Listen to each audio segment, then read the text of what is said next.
The body of a young girl was found in a garbage dump. Her relatives immediately suspected her stalker, and he later gave himself up at her funeral.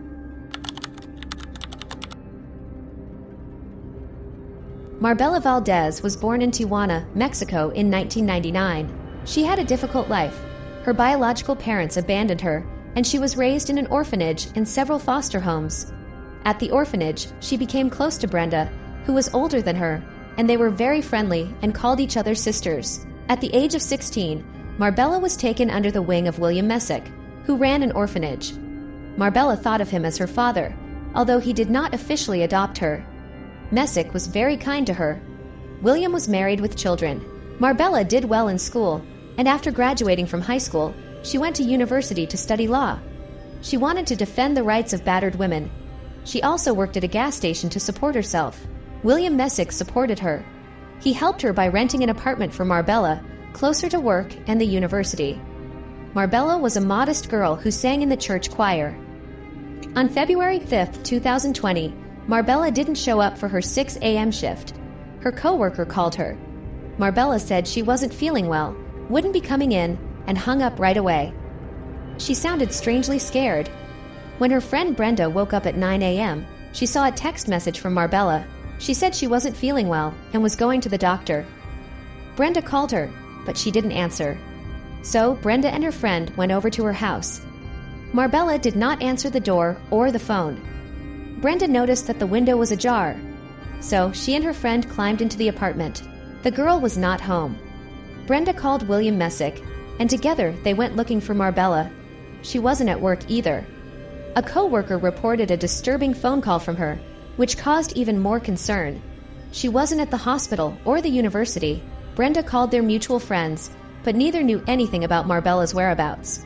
So they went to the police and reported her missing. While her family put up flyers with her picture and posted information on social networking sites, the police began their search. They began interviewing everyone who knew the girl. It turned out she had a boyfriend, Jairo Solano, and he didn't know where she was either. There was no way she could have run away. All her belongings were left at home, and there was no note. Investigators checked all the hospitals, but Marbella hadn't gone anywhere as she had planned. Her cell phone was disconnected and could not be located. Police believe she went missing between 6 and 9 o'clock in the morning. 3 days after her disappearance, on February 8, 2020, a man walking on a hill saw a suspicious large black bag at the site of a spontaneous dump. After getting closer and seeing what was inside, he called the police. The police officers who arrived at the scene opened the bag and found the girl lying face down with her hands and feet bound with yellow cord. She was wearing blue pajamas and slippers. It looked as if someone had taken her right out of bed. The girl had red-dyed hair and braces on her teeth. She fit the description of Marbella.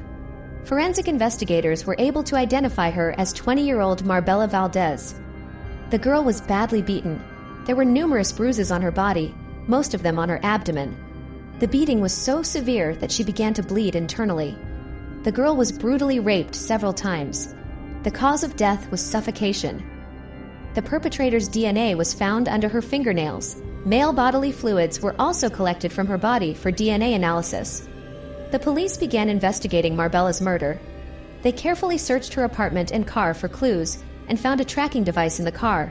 Investigators also interviewed the girl's relatives to see if there was anyone suspicious in her circle who might have taken an unhealthy interest in her and who might have been following her. According to William Messick, he noticed that Marbella had an admirer who had been showering her with flowers, candy, and teddy bears since the summer of 2019. The house was full of gifts, but she wouldn't admit who it was because she knew William Messick would be angry. Friends revealed that Marbella was being stalked by only one man. The suitor was 36-year-old Juan Perez Hernandez. She met him at work. Once he came to fill up the car and was stunned by the girl's beauty. The man became a regular at the gas station, only showing up on days when Marbella was working. In the mornings, Juan would bring breakfast to her and her colleagues at work, showing his concern. The man acted as a friend and did not flirt with her, but later he began to give her gifts. The girl did not reciprocate and kept him at a distance, but she was happy to receive so much attention from Juan. According to colleagues, she thought it was funny and did not pay much attention. Soon the man confessed his feelings and offered to go out with her. The girl refused because he was much older, married with children, and she did not need a man like that. But Juan did not give in. Marbella began running into him everywhere she went. She saw him at the store, on walks with her friends, at parties, and even outside her house. It was as if Juan was following her. The girl didn't understand how he knew where she was. He didn't know anything about her except where she worked. Marbella's boyfriend even received threats from the man. Juan demanded that the boyfriend break up with her, or something bad would happen to him. Marbella's friends told her to get a restraining order against Juan, but she didn't listen. He seemed to be a harmless and decent man. The police had a prime suspect and were seeking a search warrant for Juan's home. At that time, on February 14th, Marbella's funeral was being held. Juan showed up at the funeral with flowers. He was wearing a t-shirt with her picture on it and a cynical caption that read, "No longer a woman." Juan looked distraught, cried, carried the girl's coffin, and offered condolences to the family. Those attending the funeral noticed fresh scratches on his face and neck. By then, the relatives already knew he was a suspect. They disliked him, but they couldn't show them to anyone so as not to interfere with the investigation and so that he wouldn't run away. Police officers obtained a search warrant for Juan's home. During the search, they found a police uniform, hat, boots, and military camouflage fatigues. It turned out that he had once been a police trainee and had kept the police uniform. It was later discovered that he had been wearing the uniform and posing as a police officer. 2 cell phones were found in his home with applications installed to track the same device found in Marbella's car. That's how he knew where the girl was and showed up. He was also found in possession of spare keys to Marbella's apartment. Detectives examined Juan's computer and found that he had hacked into her social media sites and read all of her correspondence. It turned out that Juan was involved in the distribution of illegal substances. Investigators determined that Juan's 2 cell phones were with Marbella's phone at the time of her disappearance. At 7 p.m. on February 4th, he showed up at her house and stayed for a few hours. Then 3 phones arrived at his house that night. And on February 6th, the phones went to the area where Marbella's body was found. The police speculated that Juan drove to her house in the evening and waited for her to go to bed. During the night, he unlocked the door with a spare key, tied her up, and kidnapped her. The man picked her up, took her to his house, raped and beat the girl, and then strangled her. The next day, February 6th, he took her body to a landfill and put it in a black bag. He apparently hoped no one would find her that way, but he was wrong. DNA samples were taken from Juan. The DNA analysis was a perfect match to skin particles under Marbella's fingernails and male bodily fluids. Juan was arrested. He was charged with Marbella's murder, or femicide, because the crime had the characteristics of rape. He had stalked and known her, but insisted that he was innocent. The penalty for femicide in Mexico is 20 to 50 years in prison. The prosecutor plans to seek the maximum sentence of 50 years.